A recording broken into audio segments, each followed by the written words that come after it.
Hello, Sabrina Alery here with a video tutorial for Clearsnap, and today I want to show you a technique using our molding mats and crafters inks to create some clay beads. So I just have a simple salt dough recipe here that I used, and I rolled that out real thin so we can just make our own homemade beads. You can of course use clay brought from the store, no problem.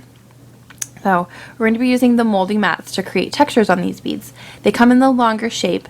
The ones I've cut down here have 3 designs on them, so I've just cut them apart for easier use. Of course, it doesn't hurt the molding mats in any way. And I'm using the ink pads to press them into the dough so you can get more smooth, even texture. Your fingers will do the trick as well. And with these larger molding mats, I'm actually going to use the Memory Essentials Get Rollin' tool that has that sticky wheel here. You can adhere the molding mats, the acrylic stamps, anything that you want to apply, and we're just going to roll that down to get the nice smooth even texture onto our clay. To cut these out, I'm using just a medicine cup that we had laying around the house. It was just the right size for these larger sort of statement beads that I want to create. You can of course use cookie cutters or something larger or smaller depending on what you want. Just twist to remove the bead. And then of course we're going to need some holes to string our ribbon, wire, or floss, whatever you're going to be using. And I'm just poking the holes there with the pin. You want to make sure that they're nice and big, that you can fit the string around. Rub your finger along the edges and that will help get any excess dough that you don't want. So after our beads have baked in the oven for about an hour at 300 degrees, I laid out the design that I want to use here. And I'm going to use the Colorbox Crafters inks to color in the beads. Just apply the ink right to the sides, the top, the front.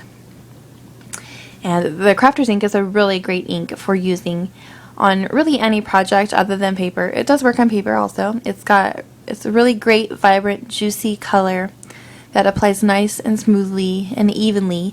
It's blendable, and of course it is permanent and waterproof when it's heat set. So you can use it on wood, on fabric, on plastic, on glass, on clay.